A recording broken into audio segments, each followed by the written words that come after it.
오늘 우리에게 주시는 하나님의 말씀은 신약성경 사도행전 20장 31절부터 38절까지의 말씀입니다. 제가 가진 성경 신약성경 222페이지에 기록되어져 있는 말씀입니다.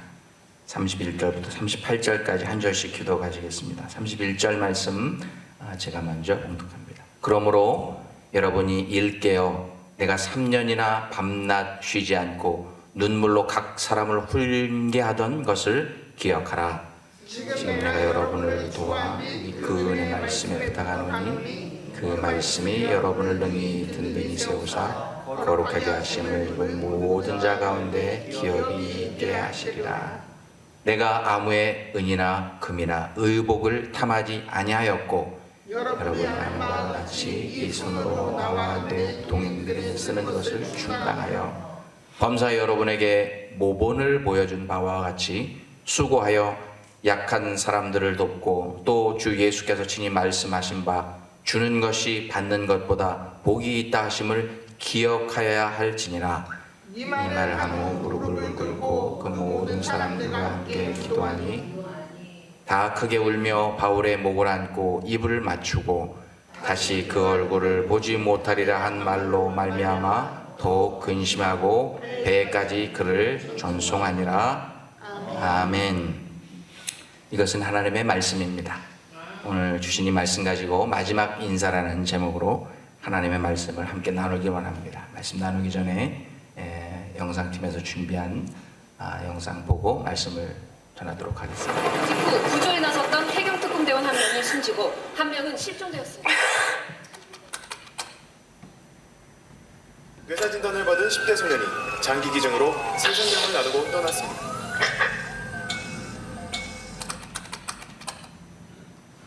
교사 대부분은 마지막까지 학생들을 구하다 의로운 죽음을 맞이했습니다.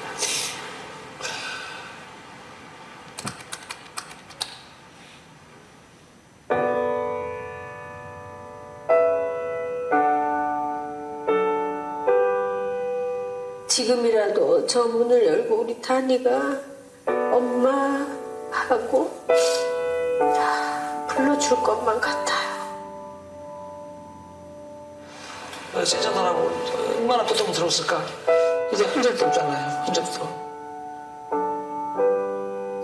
신랑의 빈자리가 많이 느껴지죠.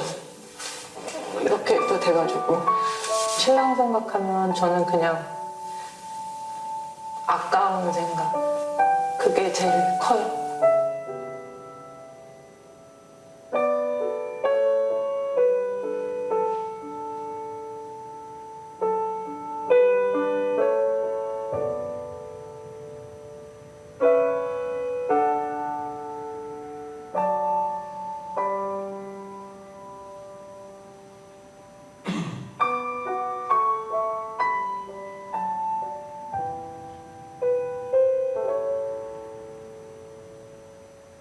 그렇게 시작된 작은 응원. 우리는 남겨진 가족이 아픔을 극복하고 다시 예전의 모습을 찾을 수 있도록 4주간의 심리치료 프로그램을 기획했습니다. 그리고 이별한 가족의 남아있는 사진과 영상을 수집하는 얼굴과 음성의 특징은 전문가들이 분석하고 사진의 움직임과 목소리를 더해 갑작스럽게 떠난 가족에게 마지막 인사를 할 수 있도록 했습니다. 보고 싶은 내 신랑, 여보 잘 지내고 있는 거지? 이제 곧 튼튼이도 태어날 텐데 당신 없이 내가 잘 낳고 키울 수 있을까? 그토록 사랑했던 제자들과 생일날 영원한 수학여행을 떠나고 말았구나. 너의 생명을 나눌 수 있었다는 게 모든 사람에게 희망을 주었으니 우리 아들 대견해. 그렇게 못다한 이야기를 전하는 동안 한 통의 전화가 걸려왔습니다.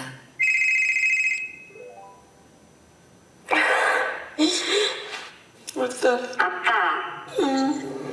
아빠, 나 잘 있어요. 사랑하는 제자들이랑 진짜 진짜 잘했어요. 난 해야 할 일을 했고 그래야만 했어.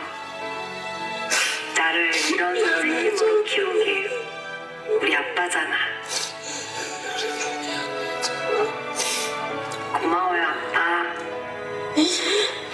엄마 잘지냈어요? 저도 잘했어요. 비록 저는 엄마의 곁을 빨리 떠나게 됐지만 저로 인해 새 생명을 얻은 사람들이 열심히 살고 있잖아요. 그러니까 탄이도 언제나 엄마 곁에 있는 거예요. 나야, 잘 있었어? 이제 얼마 남지 않았네. 튼튼이 만날 준비는 잘하고 있지? 튼튼이 태어나면 아빠는 사람들 지켜주던 용감한 경찰이었다고. 그리고 우리 시아도 아빠가 항상 곁에서 지켜줄 거라고 꼭 이야기해줘. 오래오래 살다가 예쁜 할머니 돼서 와. 사랑해. 말로 다 못할 만큼.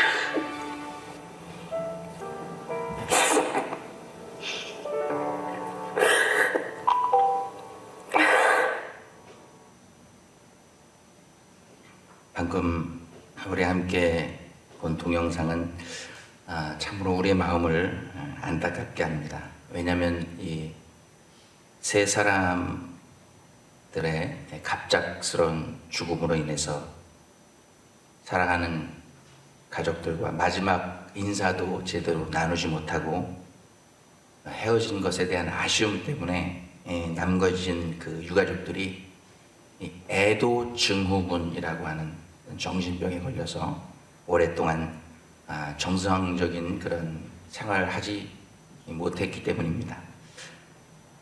그래도 참 다행인 것은 현대 과학 기술의 발달로 인해서 그들이 마지막으로 남은 가족들과 인사를 할 수 있도록 인위적이라도 그 목소리와 영상을 만들어서 인사를 나눌 수 있도록 해준 현대 정신과 의사들의 시도가 참 대단하다 하는 그런 생각을 해봤습니다. 혹시 여러분도 이 사람들처럼 가족들과 마지막 인사를 조차 나누지 못하고 헤어질 수도 있었던 그런 상황이 여러분의 인생 가운데는 혹시 없으셨습니까? 저도 이 말씀을 준비하면서 지난 삶을 이렇게 지내보니까 저도 여러 번 이런 상황들에 맞닥뜨렸던 그런 시간이 있었던 것을 생각하게 되었습니다. 첫 번째는 이제 제 군대에 있을 때 최전방의 철책 경계 소대장으로, 그리고 또 낮에는 일당골 브리핑 장교로 그렇게 근무했었을 텐데, 이제 소대마다 최전방은 이렇게 따로따로 독립된 막사에서 생활합니다. 40명씩. 그런데 이제 너무 할 일이 없고 경계만 쓰면 그러니까 이제 소대 막사 옆에다가 조그만 운동장을 하나 만들어줍니다.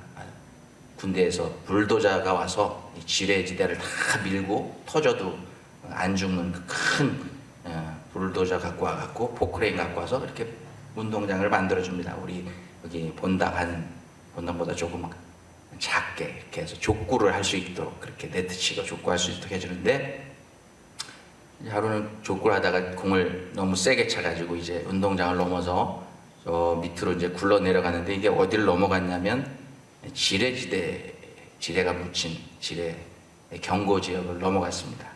그래서 이제 공을 가지고 쫄다구한테 네가 갔다 와 그러니까 맨 쫄다구가 이제 공을 주스러 가서 딱 공을 줍고 돌아오다가 이제 지뢰를 밟은 거예요. 지뢰를 밟아서 제가 이제 소대 막상 안에 있었는데, 소대장님 빨리 나와 보셔야 될 것 같습니다. 분대장이 그래서 왜 그랬더니, 그때는 분대장이 충청도에서 온 분대장인데 원래는 군대에서는 다 아니면 까로 끝나잖아요. 다 까. 나와야 될 것 같습니다.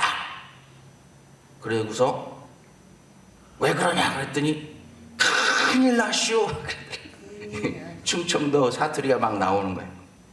나가보니까 지뢰를 밟았는데 그 물에 막 씻겨 나가고 그래가지고 무슨 지뢰를 밟았냐면 대전차 지뢰를 밟은 거예요. 탱크가 지나가면 터지는 이만한 통에 한 10cm, 20cm 두께로 되어 있는 큰 대전차 지뢰를 밟고 서 있는 거예요. 선생님 저 죽는 거 아닙니까? 야, 네가 대전차냐? 죽게. 그 대전차가 지나가야 터지잖아요. 그 무게가 1톤 이상 지나가야 이게 터지는데, 그래도 6.25 때 심겨진 거기 때문에 혹시 몰라서 이제 양쪽에 밧줄을 던져서 잡으라고 하고 소대원들이 하나 둘 셋 해서 탁 당겨가지고 하는데 이제 터지지는 않았습니다. 다행히 이 원래 지뢰는 어떻게 매설을 하냐면 대전차 지뢰를 큰 걸 가운데 놓고 그 주변에 4개의 배인 지뢰를 설치합니다. 뭐 사람이 밟으면 터져 죽는 거. 그리고 주변에는 또 10개 이상의 발목 지뢰라고 하는, 딱 터지면 발목만 딱 잘라져 나가는 그런 지뢰를 이렇게 표준 매설로 그렇게 땅속에 묻습니다. 만약에 이 병사가 이 대인 지뢰를 밟아서 터졌다고 하면 뭐 발목 지뢰도 터질 것이고 또 대전차 지뢰도 같이 터졌을지도 모릅니다. 그러면 그 소대 바로 막사가 바로 옆에 있었는데 아마 40명의 소대원들이 다 전원 전사하고 가족들에게 마지막 인사조차 남기지 못하고 생이별을 할 뻔했던 사건. 제가 그때 기억하면 지금도 소름이 끼칩니다. 또 한 번은 필리핀에서 원주민 교회를 건축하고 있을 때 열심히 그냥 얼마나 덥습니까? 매일 거의 100도가 넘고 휴밋이 너무 그냥 끈적끈적하지만 그래도 빨리 져야 되니까 벽돌도 쌓고 또 시멘트도 이겨고 해서 일꾼들과 같이 열심히 일하고 이제 저녁 때가 되어서 이제 차를 타고 오는데 그 선교지에서 한 10분 정도 가면은 노천 온천이 있어요. 필리핀이 이제 온천 지역이잖아요. 화산 지역. 그래서 산에서 흘러내오는 물이 이렇게 크게 고여 있는데 얼마나 깨끗하고 따뜻한지 몰라요. 그래서 오면서 목물 좀 담그고 씻고 그렇게 왔습니다. 그런데 하이웨이를 타고 오는데 갑자기 졸리기 시작합니다. 집에까지 한 1시간 반 정도 걸리는데 쭉 오는데 졸리다가 이제 제가 잠깐 졸았던 모양입니다. 그런데 갑자기 저한테 무슨 소리가 들냐면 나 선교사님 하는 소리가 들립니다. 그래서 눈을 딱 떠보니까 제가 이 트럭 밑으로 제 차가 트럭 오른쪽 밑으로 막 끼어서 들어가려고 하기 바로 직전. 그래가지고 그냥 정신을 바짝 차리고 운전대를 돌려가지고 간신히 살아났어요. 그래서 갓길에 세우고 한숨을 좀 돌리고 아유 하나님 감사합니다. 정신을 차리고 온 적이 있습니다. 아마 그때 이 트럭 밑으로 들어갔다 가면 하이웨이니까 속도에 의해서 뭐 반신불 쓰든지 식물인간이든지 사망했든지 할 것이죠. 그러면 마지막 인사를 가족들에게 하지도 못하고 헤어졌을 것입니다. 이거는 저희 집사람한테도 이제 얘기를 안 해서 오늘 처음 듣는 얘기일 겁니다. 그리고 마지막으로는 제가 2년 전에 권총강도를 당했던 이야기를 이렇게 말씀드린 적이 있습니다. 2인조 권총강도가 차에 들어와서 제 머리에 이렇게 여기다가 권총을 겨누고 Don't move. 크리스마스 3일 남겨놓고 저녁 때 그렇게 그때 저는 그런 생각이 들었습니다. 이게 진짜 마지막이구나. 가족들과 마지막 인사를 나누지 못하고 헤어지는 그런 순간이구나. 그런데 이제 제 휴대폰도 뺐고 이 지갑도 뺐고 해서 이렇게 뭐 돈을 찾아봤는지 그러다가 거기에 제 목사 신분증이 있거든요. 그거 보더니 제가 영어를 잘 못하는 줄 알고 야 네가 죽여, 네가 쏴, 야 네가 쏴 막 이제 서로 티격태격 할 때 차 문을 열고 제가 그 주저주저 하는 순간에 옆으로 나와서 제가 지금까지 살아 있습니다. 이런 그 마지막 인사를 못하고 헤어졌을지도 모르는 순간들을 다 지나고 지금까지 이렇게 살아있는 것을 보면 저는 이런 생각이 들어요. 아직 하나님께서 이 땅에 보내시고 주신 사명을 아직 내가 다 감당하고 임무를 완수하지 못했기 때문에 아직 살아있나 보다. 그런 생각을 해봅니다. 여러분은 어떠십니까? 오늘 여기에 나오신 여러분 분명히 하나님께서 여러분에게 맡겨진 사명 아직까지 다 완수하지 못하고 남아있기 때문에 아직까지 이 자리에 살아있는 것이 아닐까 그런 생각이 듭니다.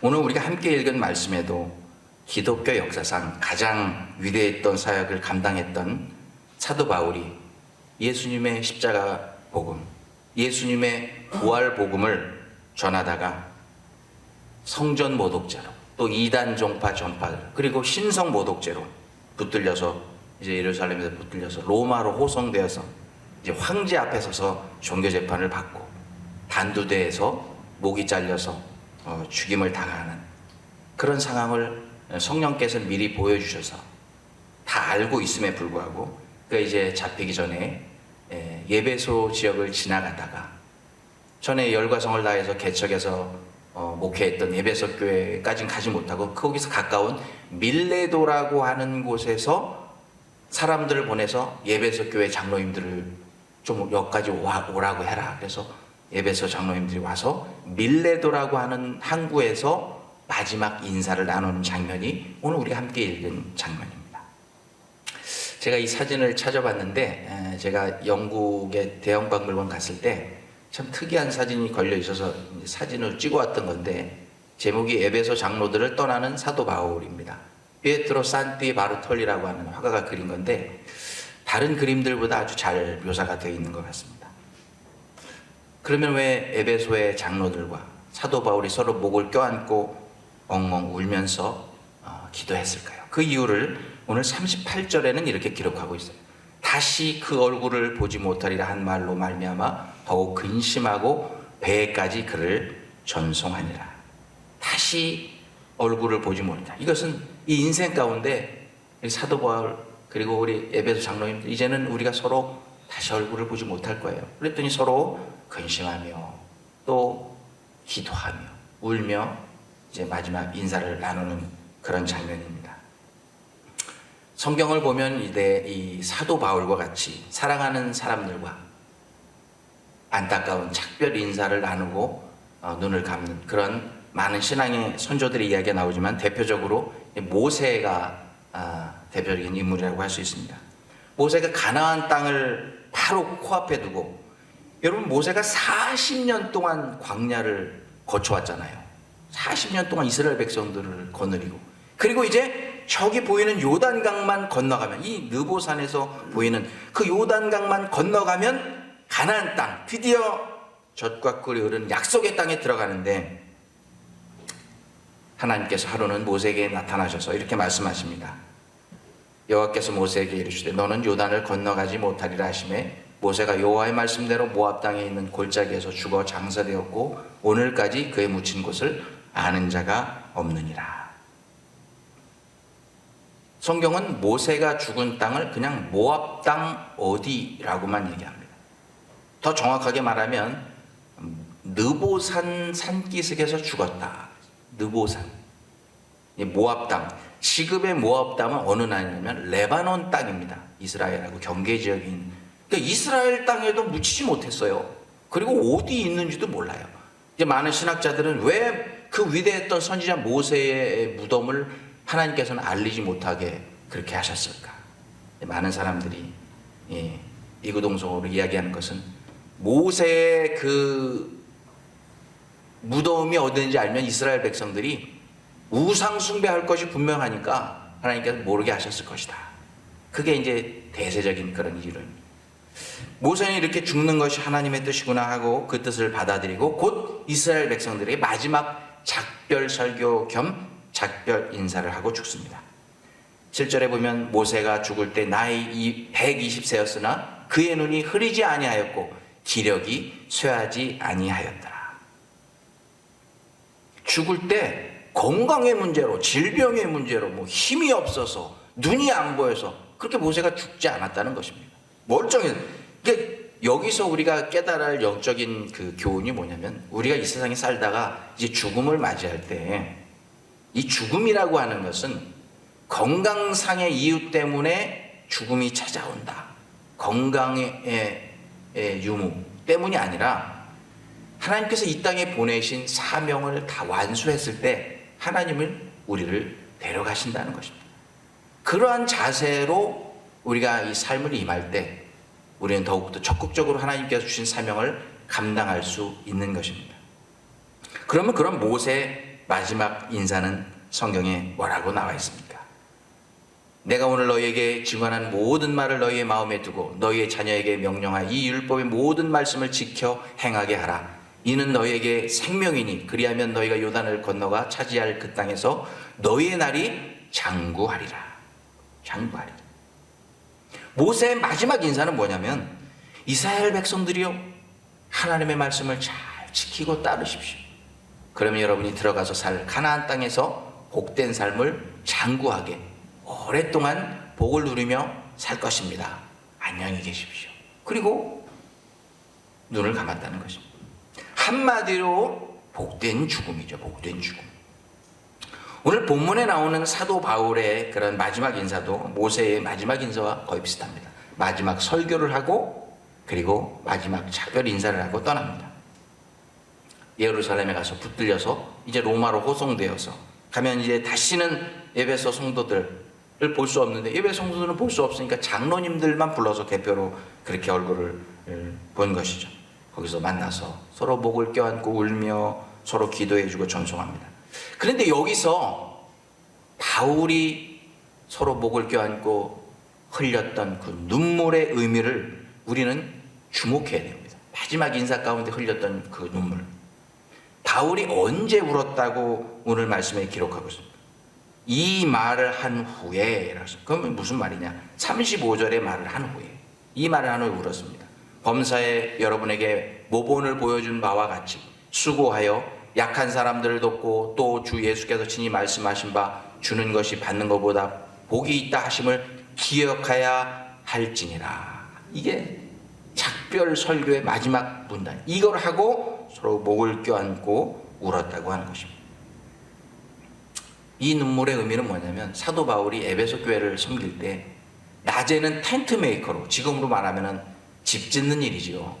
낮에는 그 큰 땡볕에서 집 짓는 일로 해서 돈을 벌어서 자비량 선교로 그 선교팀들의 모든 생활비를 감당하고, 그뿐만이 아니라 가난한 이웃을 찾아서, 가난한 사람들을 찾아서 그 가운데 또 도왔다는 것입니다. 그리고 밤에는 하나님의 복음, 예수 그리스도의 복음을 그 밤에 그 성도들에게 전했던 것입니다.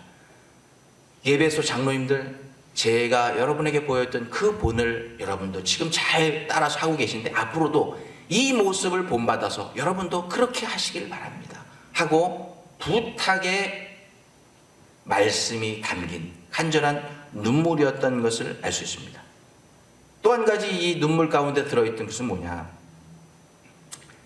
이 성도들이 걸어가는 길이 꼭 비단길만이 아니고 꽃길만이 아니라는 것을 사도 바울은 마지막 인사 가운데 에베소 교회 장로님들에게, 그리고 오늘 이 말씀을 읽는 우리들에게 말씀해 주고 있는 것입니다. 정말로 험한 길, 어려움이 예상되는 길이지만 가지 않으면 안 되는 길, 그 길을 언젠가는 반드시 가야 하는 것이 예수 그리스도의 성도들이라는 것입니다. 이 메시지는 예수 믿는 것이 꼭 행복과 승리만을 가져다 주는 것이 아니라 우리에게 때때로는 정말로 고난과 눈물을 거치지 않고는 갈 수 없는 그 고난의 길을 꼭 걸어가야 되나마는 그 고난의 길을 걸어가야 할 때가 있다고 하는 것입니다. 그러나 그 길을, 눈물 골짜기를 하나님께 주신 우리의 사명의 길을 걸어가면 마침내 그 길 끝에서는 행복과 승리를 맛보게 된다는 이 사실을 사도 바울은 우리들에게 말씀해 주고 있는 것입니다. 사도 바울 그리고 에베소 장로들은 그 당시에는 보지 못했지만 그들이 걸어갔던 순교의 길, 그들이 걸어갔던 고난의 길 후에는 정말 그들이 사도 바울이 로마에 가서 뿌렸던 그 복음의 씨앗 때문에 334년에 로마 콘스탄티누스 황제가 로마의 국교를 기독교로 공인하지 않습니까? 이런 놀라운 역사적인 사실이 벌어지고, 그리고 21세기를 사는 오늘 전 세계 가장 최대의 종교가 기독교로 우뚝 서 있는 것을 우리는 보게 됩니다. 바로 오늘 말씀을 통해서 사도 바울은 우리에게 마지막 인사를 통해서 오늘 마지막 시대에 이 말세지마를 살고 있는 성도들에게 이 말씀을 해주고 있는 것입니다. 너희가 말세를 살 때 고난과 고통과 눈물이 따르는 그 길을 너희가 걸어갈 때가 있을 거야. 그러나 두려움 없이 그 길을 끝까지 걸어가기를 바란다고 말하고 있는 것입니다. 그러나 그 길 끝에는 고난만 있는 것이 아니라 절망만 있는 것이나 그 길 끝에 꼭 행복과 승리가 우리에게 주어진다는 사실을 말씀해 주고 있는 것입니다. 그래서 성경을 말씀합니다. 너희가 지금 당하는 고난은 장차 너희가 경험할 그 영광과 비교할 수 없도다 라고 말씀하고 있는 것입니다. 바울이 흘렸던 그 눈물의 의미, 그것은 로마로 가는 것도 하나님의 뜻이고, 로마에 가서 환난을 당하는 것도 하나님의 뜻이고, 그곳에 가서 단도대에서 목이 달려 순교하는 것도 하나님의 뜻이라는 것입니다. 그 하나님의 뜻 가운데 마지막 결론은 로마가 복음화되고 전 세계가 복음되는 놀라운 역사를 이 바울의 그 고난의 길을 통해서, 에베소 교회 장로들의 그 순교의 길과 고난의 길을 통해서 가져다 주신다는 이 놀라운 사실을 오늘 우리에게 말씀해 주고 있는 것입니다. 피할 수 없는 길 하니까 생각나는 이야기가 있습니다. 이 말씀 함께 나누고 말씀을 맺기로 원합니다. 2차 세계대전 때 빅터 프랭클이라고 하는 사람이 있었습니다. 이 사람이 누구냐면 유대인인데 심리학자, 유명한 심리학자고 교수였고 신경과 의사였습니다. 그런데 이 사람이 이제 2차 세계대전 때 유대인이어가지고 이제 아우슈비츠 수용소에 잡혀 들어갑니다. 그때 2차 세계대전 때 독일 그 나치가 600만 명의 유대인들을 가스실에서 죽이지 않습니까? 그래서 죽이고 또 태우고 해서 그 사람의 몸에서 나오는 기름으로 비누를 만들고 참 못된 짓을 했죠. 그때 이 아우슈비츠 수용소에 수감되었던 이 빅터 프랭클이라고 하는 사람은 이 수감 번호가 붙여져 있잖아요. 뭐였냐면 119번이었습니다. 이 사람이 기억하는 거는 자기가 그 수용소에서 119번이라고 하는 수용 번호 외에는 자기가 다른 어떤 아무런 존재 가치가 없는 사람이었다는 것입니다. 그 수용소에 들어간 첫날 자기보다 먼저 앞서서 가스실에 가서 죽은 사람의 그 수용복을 입습니다. 그랬더니 이 주머니에 종이에 꼬기작하게 뭔가 써 있는 것을 발견했습니다. 그래서 딱 열어서 펴보니까 조그만 종이에 히브리 말로 이 말이 적혀져 있었다고 합니다. 내 영혼아 여호와를 전심으로 사랑하라. 그리고 마음과 뜻과 목숨을 다해 이웃을 사랑하라. 이게 적혀있다. 그러니까 이 전에 가스실에 가서 죽었던 이 사람이 이 말씀을 매일 읽고 묵상하며 이제 죽음을 맞이했던 거죠. 이제 이 구절을 맞고 이 사람도 사실은 맨 처음에는 야 나도 이제 죽겠구나. 그리고 절망 가운데 있다가 이것을 읽고서 야 내가 삶의 의미와 그 끈을 놔서는 안 되겠구나. 끝까지 살아남아서 이곳에 있던 이 사실들을 역사 가운데 알리고 그리고 내 간직을 전해야 되겠다. 하나님께서 살리시는 하나님에 대해서 간증해야 돼. 그래가지고 거기서 이 사람이 이렇게 관찰을 하는데 아무래도 이제 심리학자고 또 신경과 의사니까 관찰력이 아주 자세히 했던 것 같아요. 그래서 매일 대충 계산해 보니까 1,300명씩 아침마다 점호를 해서 쭉 써가지고 그 수용소마다 와서 독일 군들이 와서 점호를 하는데 쫙 써가지고 죽일 사람들을 이렇게 추려가지고 데리고 가는데 매일 1,300명씩 데리고 가서 가스실에 가서 죽였대요. 그런데 누구를 데리고 가나 하고 자세히 관찰을 했다는 거예요. 자세히 관찰하니까 그가 이제 쓴 책에 보니까 일찍 죽고 끝까지 버티고의 차이는 신체적 건강에 달려있지 않았다. 삶을 포기한 모습을 보인 사람들은 다 잡아가서 죽였다. 그러나 끝까지 살아남아서 무언가를 이루려고 하는 강한 삶의 의지를 보인 사람들은 잡아가지 않은 것 같았다. 그래서 이 빅터 프랭클이요, 운동장을 이렇게 운동하도록 할 때 조그만 유리 조각을 발견했어요. 그래가지고 그 유리 조각을 날카롭게 갈아가지고 삶의 의지를 자기가 보일 수 없는데 매일 매일 아침마다 조모하기 전에 세수할 때 깨끗하게 그 유리 날카로운 것으로 수염을 깨끗하게 깎거든요. 면도를 깨끗하게 했대요. 그리고 딱 돌고 안했으면 그 지저분하게 막 수염 기르고 막 죽으면 죽는 거고 말면 마는 거고 이런 모습으로 서 있는 사람들은 여지없이 다 데리고 가서 다 가스실에 가서 죽였는데, 그래도 뭔가 삶의 의지를 보이고 어떤 삶의 의지력을 보이는 사람들은 왔다가도 좀 아까운 생각이 들었는지 안 죽이더라는 거예요. 안 데리고 가더라는 거예요. 그래서 그 수용소에 있는 동안 그 날카로운 유리 조각으로 깨끗하게 면도를 하고 자기 관리를 하면서 삶의 강한 의지를 보이며 밤마다 하나님께 눈물로 기도했다는 것입니다. 그리고 그가 하는 말이 뭐냐면, 반드시 가야 할 길이 있다면 눈물과 고난을 머금고서라도 가야 한다. 그러면 그 길 끝에서 우리는 생명과 행복을 만나게 될 것이다.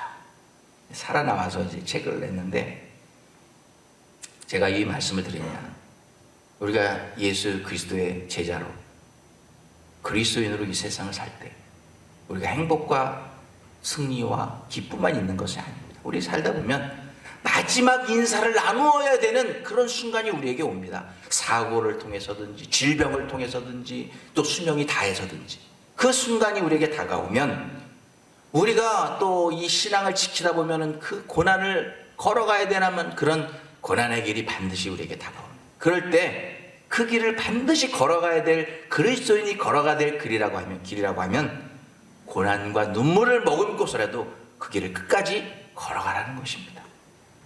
그러면 그 끝에 절망과 포기만 있는 게 아니라 그 끝에 반드시 승리와 행복이 우리에게 주어진다는 것을 이 빅터 프랭클이라고 하는 사람은 이 책을 통해서 말해주고 있어요. 사랑하는 성도 여러분, 만일 지금이 여러분의 사랑하는 가족들에게, 여러분의 남편과 여러분의 아내에게, 자녀들에게, 형제들에게, 그리고 사랑하는 또 목사님에게, 아니면 공동체 성도들에게 내가 마지막 인사를 해야 되는 순간이라고 생각하면 여러분은 어떠한 인사로 마지막 인사를 대체하겠습니까? 모세는 하나님의 말씀을 힘써 지키고 하나님께서 허락하시는 가나안 땅에 들어가서 복된 삶을 살기를 원합니다 하고 마지막 인사를 나눴습니다. 바울은 약한 이웃을 도움으로 받는 것보다 주는 것이 더 복된 것을 경험하고 사시는 여러분이 되시길 바랍니다 하고 눈물 흘리며 마지막 인사를 했습니다. 여러분은 여러분의 가족들에게 여러분의 마지막 순간에 어떤 믿음의 마지막 인사를 남기시기를 원하십니까? 갑작스러운 사고가 우리에게 닥칠 수 있어요.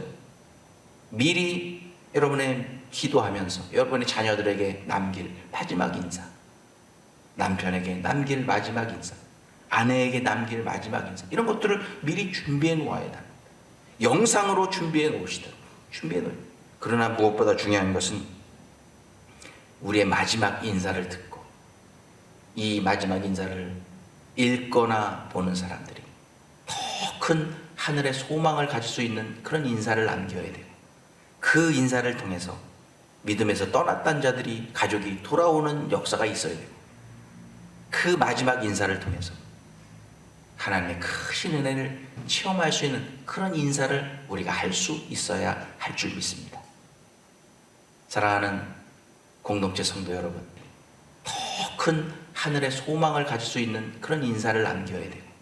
그 인사를 통해서 믿음에서 떠났던 자들이, 가족이 돌아오는 역사가 있어야 돼요.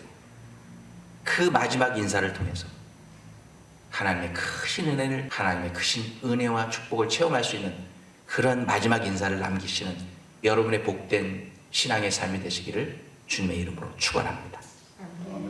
기도하겠습니다. 하나님, 오늘 사도 바울의 마지막 인사, 모세의 마지막 인사, 그리고 성경에 기록된 많은 믿음의 선진들의 마지막 인사들을 우리가 보고 읽습니다. 하나님 아버지, 인생이 70이요 강건하면 80이라고 하였습니다. 우리도 언젠가는 이 마지막 순간에 우리 사랑하는 가족들에게 또 성도들에게 마지막 인사를 남겨야 될 텐데 우리는 어떤 인사를 남길 수 있을까요? 하나님 아버지, 우리에게 은혜를 주셔서 믿음의 인사를, 신앙의 인사를, 은혜가 넘치는 인사를, 복된 인사를 준비하고 남길 수 있는 하나님의 복된 사람들 되게 하여 주시옵소서. 예수님의 이름으로 기도하옵나이다. 아멘.